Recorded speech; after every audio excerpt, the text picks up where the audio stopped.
My nephew's accidental drowning wasn't so accidental, and my sister knew exactly who pushed him. I was folding Danny's tiny Superman t-shirts, the ones he insisted on wearing every single day, despite having outgrown them months ago, when Sarah called.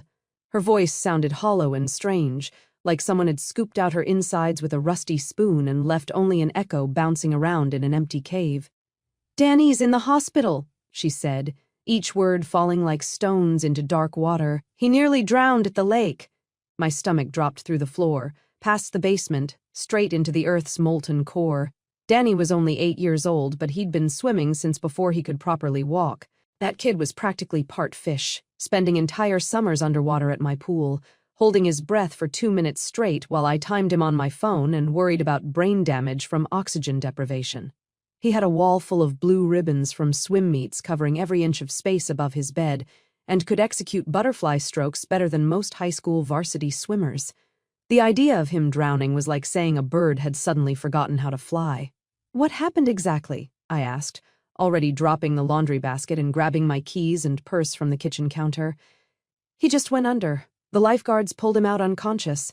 They airlifted him to regional medical. The doctors don't know if he's going to wake up, Lisa. They're saying there might be brain damage." I drove the 43 minutes to Regional Medical Center in 28, my knuckles white against the steering wheel, running through every possible scenario in my head like a broken record. Heat stroke, sudden muscle cramp, some kind of seizure, allergic reaction to something in the water, but nothing made any logical sense. Danny was healthy as a horse, strong as an ox, and more comfortable in water than on dry land. He lived and breathed swimming. Sarah stood in the pediatric ICU waiting room, still wearing her wet red bikini covered by a thin hospital gown someone had draped over her shoulders. Mascara was streaked down her cheeks like black tears, and her blonde hair hung in damp, tangled ropes around her face. But something was fundamentally wrong with the entire picture she presented to the world. In all our 32 years as sisters, growing up in the same house, sharing the same bedroom until we were teenagers, I'd never seen her this composed during any kind of crisis. When our childhood golden retriever Max died of cancer, she sobbed for 2 solid weeks. Couldn't eat anything except saltine crackers. Couldn't sleep more than an hour at a time without waking up screaming. When she broke her wrist falling off her bike in high school, she hyperventilated so badly in the emergency room that they had to put her on oxygen and sedate her with Valium just to get x-rays. Now her only child, the absolute center of her entire universe, the kid she'd fought tooth and nail for in a bitter custody battle, was fighting for his life in a medically induced coma with machines breathing for him. And she looked guilty. Terrified, yes, but not in the way a mother should be terrified when her child is dying. This was the kind of terror that comes from knowing something you're not supposed to know, from carrying a secret that could destroy everything. "Where's Marcus?" I asked, referring to her boyfriend of exactly 6 months and 12 days. I knew the precise timeline because I'd been counting down the days, waiting for this relationship to implode spectacularly like all her others. "He had to leave for work, emergency shift," she said, not meeting my eyes, staring instead at the motivational posters on the waiting room walls. "Someone called in sick at the last minute." That struck me as immediately and deeply suspicious. Marcus managed a Pizza Hut on the outskirts of our small town of Millfield, population 8,200, according to the welcome sign. What kind of pizza emergency couldn't wait when your girlfriend's child was drowning in a hospital bed with tubes down his throat and machines keeping him alive? "Sarah, I need you to tell me exactly what happened out there at the lake.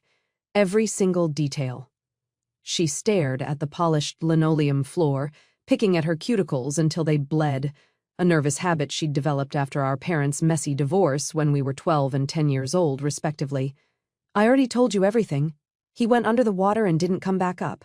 Kids do that sometimes, right? Even really good swimmers can have freak accidents." But I knew Danny better than anyone in the world except Sarah herself. That kid could swim circles around most adults without breaking a sweat or showing any signs of fatigue. He'd been on the Millfield Regional swim team since he was 6 years old and had absolutely perfect form in all 4 competitive strokes. He'd won 17 blue ribbons in the past 2 years alone, and his bedroom walls were covered with certificates and trophies. The idea of him just randomly going under in a supervised public lake was completely and utterly absurd. "Were you watching him the entire time he was in the water?" Of course I was watching him. Her voice snapped with defensive irritation, the way it always did when she felt cornered. Jesus Christ, Lisa, what kind of mother do you think I am? Do you think I just let my 8-year-old swim alone while I took a nap? The kind who dates men who obviously hate children and can't see the forest for the trees, I thought, but somehow managed not to say out loud. Marcus had been in Sarah's life for exactly 6 months, and in that relatively short time, I'd watched Danny transform from a bubbly, confident, outgoing kid into something quiet and withdrawn and fearful. He'd started having nightmares again for the first time since his parents divorced 3 years earlier. He'd begun wetting the bed at age 8 after being completely potty-trained since he was 3. Most telling and heartbreaking of all, he'd started clinging to Sarah whenever Marcus was around, like a baby monkey afraid of being abandoned in the jungle. I tried to bring up my concerns with Sarah multiple times over the past few months, but she was so desperately lonely and emotionally fragile after her messy divorce from Danny's father that she refused to see any red flags waving in hurricane-force winds. Marcus was undeniably handsome, 6'2" with thick dark hair and the kind of dangerous, predatory smile that made otherwise intelligent women do catastrophically stupid things. He had charm when he wanted to use it, which was usually only when Sarah was around, and never, ever when it was just him and Danny alone. The pediatric doctor emerged from the ICU 3 hours later, looking exhausted and grim. Dr. Martinez was a small woman in her 50s with kind eyes behind wire-rimmed glasses. Danny was stable but remained in the medically induced coma to prevent dangerous brain swelling. There was still a significant amount of water in his lungs despite the emergency room's aggressive treatment. Most concerning of all, there was visible bruising on his shoulders, upper arms, and the back of his neck. Bruising? I asked sharply, my nursing training from community college automatically kicking in. Could be from the rescue efforts, Dr. Martinez said very carefully, in the diplomatic way that doctors speak when they suspect something sinister but can't prove it legally. Sometimes the lifeguards and paramedics have to use considerable force to extract someone from water and perform emergency CPR. Sarah's face went completely white, like someone had drained every single drop of blood from her body. She gripped the back of a waiting room chair so hard that her knuckles turned the same ghostly color as her face. "Can we see him now?" she whispered through trembling lips. We followed Dr. Martinez down a sterile hallway lined with cheerful motivational posters featuring cartoon animals that felt grotesquely inappropriate given the circumstances. Danny looked impossibly small and fragile in the hospital bed, completely dwarfed by the forest of machines that beeped and hummed and kept him tethered to life. Tubes snaked into his nose and mouth like some kind of medical octopus, and his skin had a grayish pallor that made him look like a ghost. His lips were still faintly blue around the edges, and those bruises on his shoulders stood out like dark purple flowers against his pale skin. I studied them closely with my trained eye, drawing on everything I'd learned during my brief nursing career. These weren't the kind of bruises you'd get from a legitimate rescue operation. They were too specific, too purposeful, too perfectly symmetrical. They looked exactly like what you'd see if someone had grabbed an 8-year-old by the shoulders and held him underwater while he struggled and fought for his life. "Sarah," I said quietly, keeping my voice level and controlled. "Those bruises look like someone grabbed him hard and held him down." The lifeguards would have grabbed him under the arms or around the chest for rescue breathing and CPR. These marks are on his shoulders and the back of his neck, like someone pushed him down from above and held him there while he tried to surface. Sarah's breathing became shallow and rapid, like she was having a panic attack. She kept glancing toward the door as if expecting someone to walk in and contradict everything I was saying, or maybe arrest her for something. "I need some air," she said, practically running from the room like the building was on fire. I stayed with Danny for another 2 hours, holding his small, cold hand and promising him over and over that he was safe now, that Aunt Lisa was here and nobody was ever going to hurt him again. Whatever had happened at Clearwater Lake, I was going to find out the truth, and I was going to make sure whoever was responsible paid the price. That night, after Sarah had gone home to shower and change clothes and pretend everything was normal, I drove the 30-minute route to Clearwater Lake. The park officially closed at sunset, but I knew the back entrance from our teenage years when Sarah and I would sneak in for midnight swimming parties with our high school friends. The place held too many good memories for something this dark and terrible to have happened here. I parked near the old maintenance shed that hadn't been used in years and walked the winding gravel path to the main swimming area. The August moon was nearly full, casting everything in silver light that made the perfectly still lake look like a mirror reflecting another world. During the day, this place would be crowded with families, children laughing and splashing, the smell of sunscreen and barbecue grills filling the air. Now it felt haunted and wrong.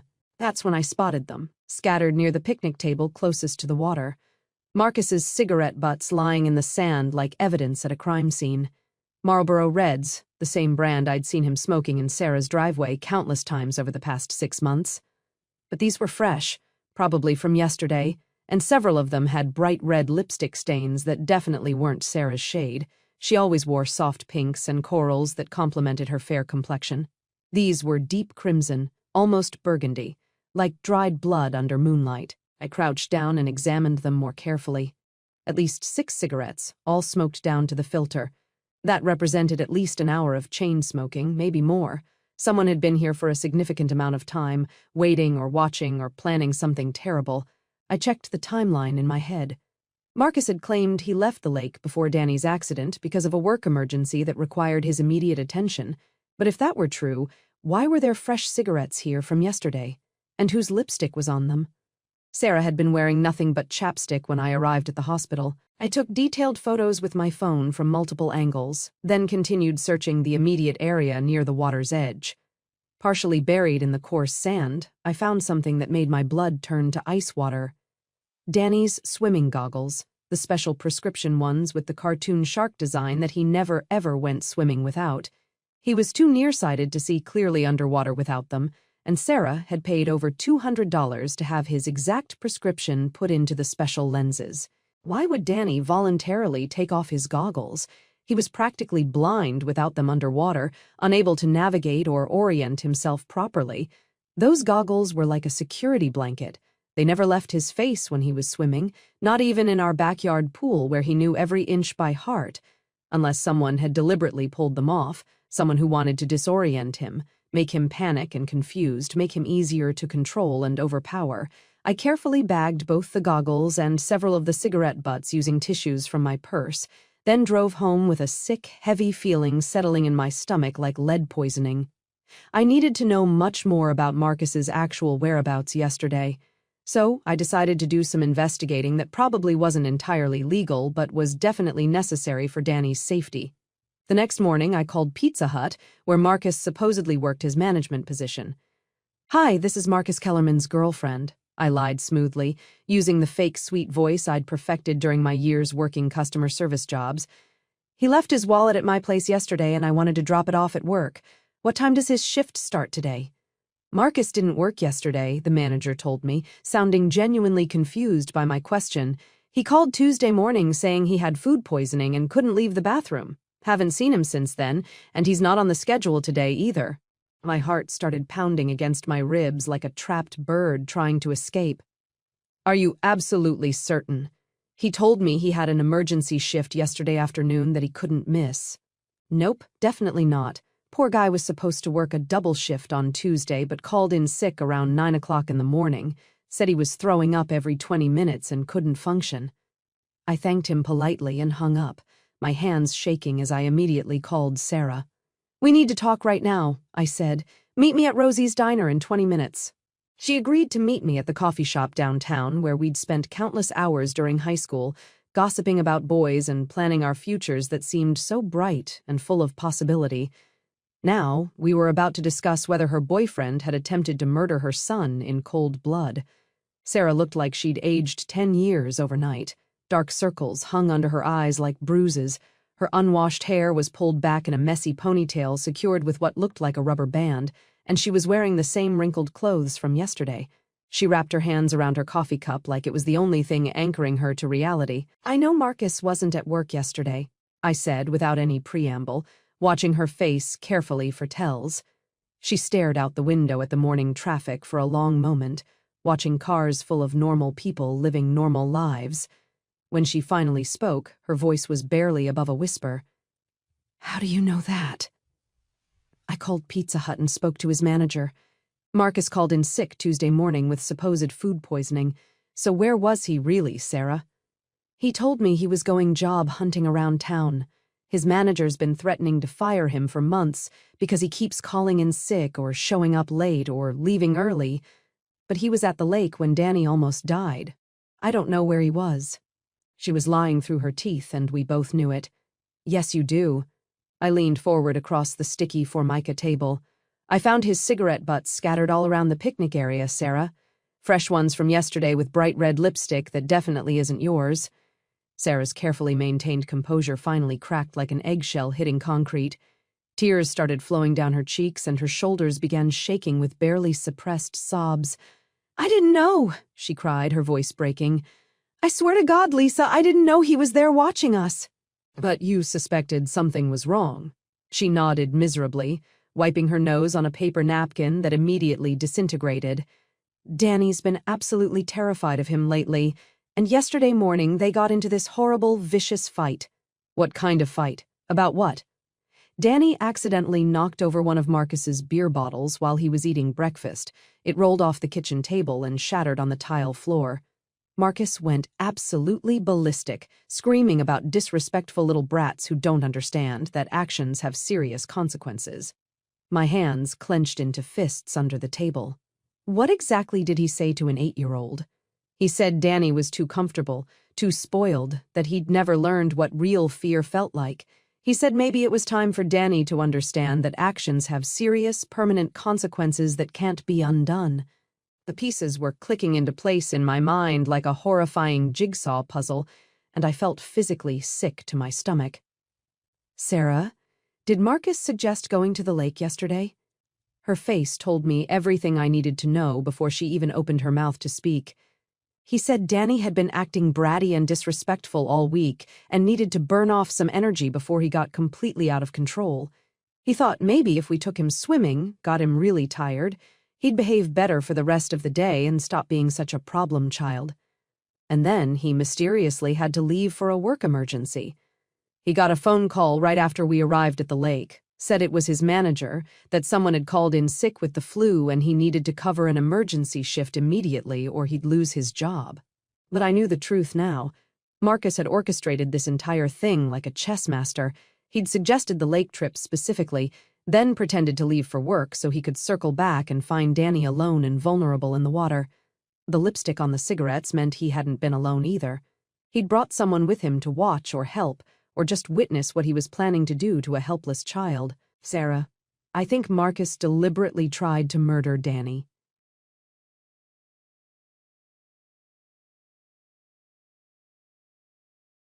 Glee reject the words I was saying. No, absolutely not. He's not perfect. I know that, but he would never hurt a child. You're being paranoid and seeing conspiracies everywhere." "Then explain the bruises that look exactly like finger marks. Explain why Danny's prescription goggles were lying abandoned on the shore when he never takes them off in water. Explain why Marcus lied about work. Explain why he was chain-smoking at the lake with some woman who wears dark lipstick." Sarah's sobbing intensified until she could barely breathe properly. Between gasps for air, she managed to say, "There's something else I didn't tell you." My blood turned to liquid nitrogen. "What?" "Last week, I caught Marcus on my computer looking up Danny's life insurance policy, the one Tom set up during our divorce proceedings as part of the custody agreement. When I asked him why he was researching it, he said he was just curious about our family's financial situation, trying to understand our long-term security and planning." I felt like I might actually vomit right there in the diner booth. "How much is the policy worth?" $200,000. The number hung in the air between us like a death sentence written in neon lights. "Sarah, you have to go to the police immediately." "With what evidence?" "Some cigarette butts and a computer search. They'll say it's all circumstantial. Marcus is charming and manipulative. He'll convince them I'm just a hysterical single mother looking for someone to blame for a tragic accident." She was probably right, but I couldn't let this go. If Marcus had tried once and failed, he would absolutely try again. And next time, Danny might not be lucky enough to survive. "There's another way," I said slowly, the plan forming in my mind as I spoke. We need to get him to confess on tape. Over the next 2 hours, we developed what was probably an illegal and definitely dangerous plan. Sarah would invite Marcus over for dinner that evening, tell him she was feeling completely overwhelmed by the hospital situation and desperately needed his emotional support. While he was there, I would hide somewhere in the house with my phone recording everything. Sarah would carefully bring up Danny's accident and try to get Marcus talking about what really happened. "What if he gets suspicious and realizes what we're doing?" Sarah asked, her voice shaking with terror. "Then we run like hell and call 911 immediately. But we have to try this, Sarah. It might be our only chance to get the truth and protect Danny." That evening, while Danny remained unconscious in the pediatric ICU, fighting for his life, we put our dangerous plan into action. I arrived at Sarah's small ranch house early and positioned myself in her bedroom closet with my phone fully charged and set to record video. I had a reasonably clear view of the living room through the slightly cracked closet door. Marcus arrived precisely at 6 o'clock, bringing takeout Chinese food from Golden Dragon restaurant and a bottle of cheap red wine from the gas station. He seemed relaxed, almost cheerful, whistling softly under his breath, which made my skin crawl like I was covered in poisonous spiders. This was absolutely not the behavior of someone whose girlfriend's child was fighting for his life. "How's our little swimmer doing tonight?" he asked casually, not even attempting to sound genuinely concerned about Danny's condition. "Exactly the same," Sarah replied, her voice carefully controlled and neutral. "The doctors say it could be weeks or even months before we know if there's any permanent brain damage or cognitive impairment." Marcus nodded sympathetically and started unpacking the greasy takeout containers. "Kids are incredibly resilient, though, especially tough little guys like Danny. He'll probably bounce back completely and be swimming competitively again before you know it." The casual, almost dismissive way he said it made me want to burst out of that closet and strangle him with my bare hands. Sarah poured wine for both of them, her hands shaking slightly, but not enough for him to notice. I keep replaying yesterday over and over in my mind, trying to remember every single detail of what happened. Why torture yourself like that? Freak accidents happen all the time, especially around water. There's absolutely nothing you could have done differently to prevent it. But that's exactly what I can't stop thinking about, whether it really was just a random accident. Marcus paused with a forkful of lo mein halfway to his mouth, suddenly very still. "What do you mean by that exactly?" "Those bruises on Danny's shoulders and neck. Dr. Martinez said they looked like grip marks, like someone had grabbed him really hard and held him." I held my breath, watching Marcus's face through the crack in the closet door. For just a split second, his carefully maintained mask of concern slipped completely, and I saw something cold and calculating flash in his dark eyes. "Doctors see suspicious things everywhere these days," he said finally, his tone slightly sharper than before. "They're probably just trying to cover their own legal liability in case you decide to sue the lake or the lifeguard company for negligence." "Maybe you're right," Sarah said, playing her part absolutely perfectly. "But I also found out that you weren't actually at work yesterday when you said you were." Marcus set down his fork very slowly and deliberately.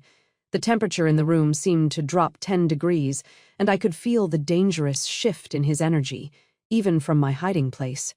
"Who told you that? Does it really matter? You lied to me, Marcus.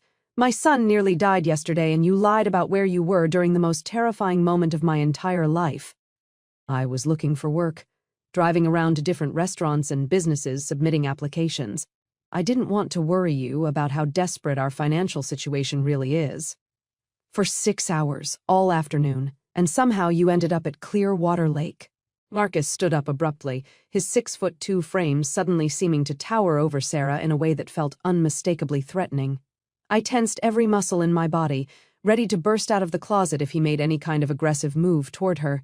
"You're being completely paranoid and irrational," he said, but his voice had lost all its earlier casual warmth. "Grief and stress are making you see conspiracies and plots where there aren't any." "Then explain this," Sarah said, pulling out the photo I'd taken of the cigarette butts. "Explain why your Marlboro Reds were scattered all around the picnic table by the lake if you left before Danny's accident happened." The silence that followed stretched between them like a wire about to snap. I could hear my own heartbeat thundering in my ears. When Marcus finally spoke, his voice was completely different. Cold, empty, absolutely terrifying. "You really want to know what happened yesterday? Sarah nodded, though I could see her entire body trembling with fear. Marcus sat back down slowly, and a cruel smile spread across his face like spilled oil. Your precious little Danny was never in any real danger of dying. I just wanted to teach him a lesson about showing proper respect to the adults who are trying to help raise him.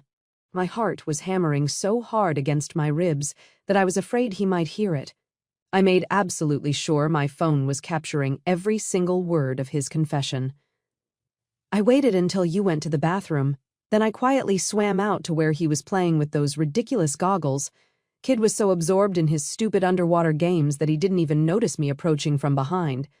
Sarah's face had gone completely pale, but somehow she managed to keep him talking. What exactly did you do to him? I grabbed him by the shoulders and pushed him down under the water just for a few seconds initially, long enough to scare him properly. Make him understand that there are real consequences when you disrespect someone who's trying to be a father figure. A few seconds? Sarah's voice cracked with horror. He was unconscious when they pulled him out. He nearly died, Marcus. That part wasn't supposed to happen the way it did. For the first time, Marcus looked slightly uncertain, almost confused by his own actions. He started thrashing around much more violently than I expected, fighting me like some kind of wild animal. I had to hold him down longer than I originally planned to get him to stop struggling and learn his lesson. My vision tunneled with pure murderous rage. This absolute monster had held an 8-year-old child underwater until he lost consciousness, then calmly watched him nearly die while feeling no remorse whatsoever. So, you just left him there to drown? I swam back to shore and hid in the woods to watch what would happen next. I figured when you came back from the bathroom and found him floating face down, it would look like a completely tragic accident. And it worked perfectly, didn't it? At least until you started asking too many questions and getting suspicious. Sarah stood up slowly, backing toward the bedroom where I was hidden. I need to call the police right now. Marcus was much faster than she was. He grabbed her wrist hard enough that I could see his fingers digging into her pale skin, definitely leaving finger-shaped bruises. I don't think that's a good idea at all.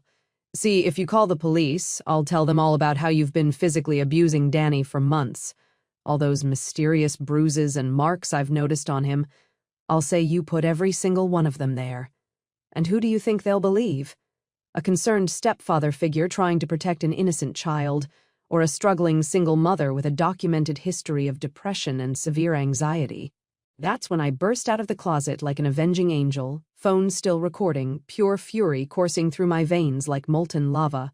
They'll believe this crystal-clear recording of you confessing to attempted murder, you psychopathic piece of human garbage. Marcus spun around toward me, his face contorting with shock and murderous rage. He lunged for my phone, but I was completely ready for him. I threw it to Sarah, who caught it perfectly, and immediately started dialing 911 with shaking but determined fingers. Marcus grabbed me by the throat, his fingers pressing into my windpipe hard enough to completely cut off my air supply. But I'd been taking self-defense classes religiously twice a week since my own divorce 2 years ago, and I was ready for exactly this scenario. I brought my knee up hard into his groin with all the force I could muster, and when he doubled over in excruciating pain, I grabbed the heavy ceramic lamp from Sarah's dresser and brought it down on the back of his head with everything I had. He crumpled to the hardwood floor like a broken marionette, blood immediately beginning to seep from a deep gash in his scalp and pool around his unconscious head. "Police and ambulance are on their way," Sarah said, her voice shaking but filled with newfound determination and strength. We stood over Marcus's unconscious form, both of us breathing hard and probably in clinical shock. After what felt like several hours but was probably only 10 or 15 minutes, we heard multiple sirens approaching from different directions. The next few hours were a complete blur of police statements, paramedics checking my throat for damage, crime scene photographers, and endless paperwork that seemed to multiply exponentially. Marcus regained consciousness just as they were loading him into the ambulance, immediately demanding a lawyer and claiming that we had attacked him completely unprovoked for no reason. But the recording was crystal clear, and more than enough evidence to ensure he'd be going away for a very long time. He was formally arrested for attempted murder in the first degree, aggravated assault on a minor, child endangerment, witness intimidation, and several other felony charges that I couldn't keep track of through my exhaustion and adrenaline crash. 3 days later, Danny woke up. His first words were, "Where's Marcus? Is he coming back to hurt me again?" "Gone forever," I told him, stroking his hair while Sarah cried with overwhelming relief. "He's never ever coming back, sweetheart. You're completely safe now." Danny's recovery was slow, but ultimately complete. The doctor said there was no permanent brain damage or cognitive impairment, though he had absolutely no memory of what happened at the lake that day. Sarah and I decided together that it was probably better that way. He didn't need to carry that trauma with him for the rest of his life. Sarah had a complete emotional breakdown once the adrenaline finally wore off completely. She couldn't stop apologizing, couldn't forgive herself for bringing a dangerous predator into their lives, couldn't understand how she'd missed all the obvious warning signs that seemed so clear in retrospect. It took months of intensive therapy for her to begin understanding that Marcus had been a skilled, practiced manipulator who had fooled everyone, not just her. During the trial 8 months later, we learned much more about Marcus's deeply disturbing history. He'd been investigated for child abuse twice before in different states, but never formally charged due to insufficient evidence and clever legal maneuvering. There were restraining orders from 2 previous girlfriends who'd had young children. He had a clear, well-documented pattern of targeting vulnerable single mothers, worming his way into their lives with charm and fake concern, then systematically taking out his rage and control issues on their helpless children. The prosecutor called him a predator who specifically sought out vulnerable families to exploit and terrorize for his own twisted satisfaction. Danny wasn't his first victim, just his first attempted murder that anyone knew about. Marcus was ultimately sentenced to 25 years in state prison without the possibility of parole. As the bailiff led him away in shackles in an orange jumpsuit, he looked directly at me and clearly mouthed the words, "This isn't over between us." But it was over. Completely and finally over. Danny started swimming again 10 months later, though now he only swam in public pools with certified lifeguards and never ever alone. Sarah found an excellent trauma therapist and slowly, carefully began dating again, this time with extensive background checks, long courtships, and my complete approval of anyone who wanted to be around Danny and me. I sold my downtown apartment and moved into the house directly next door to Sarah and Danny, becoming the fiercely protective aunt that Danny had always deserved but never had. I learned that sometimes family means stepping up when the adults fail. Means trusting your instincts even when everyone tells you you're being paranoid. Means being willing to commit felony assault to protect the people you love most in this world. 2 years later, Danny won the regional championship in butterfly stroke for his age group. At the victory ceremony, he climbed onto the first-place podium with his gold medal and pointed directly at Sarah and me in the crowded bleachers full of cheering parents. "I want to thank my mom and my Aunt Lisa," he announced into the microphone, his voice clear and strong and confident. "They saved my life when someone tried to kill me." Most people in the audience probably thought he was just being dramatic, the way kids sometimes are when they want attention, but Sarah and I knew exactly what he meant. Some rescues happen in hospital emergency rooms with medical teams and life support machines working around the clock. Other rescues happen in living rooms with hidden recording devices, careful planning, and the courage to act when absolutely everything is on the line. The nightmare was finally over. But more importantly, Danny was safe and whole and swimming again, and I'd learned that sometimes the most dangerous people in the world are the ones we voluntarily invite into our homes, the ones we trust with our most precious treasures, the ones who smile at us while secretly planning unspeakable horrors. Never again. Not on my watch. Not ever.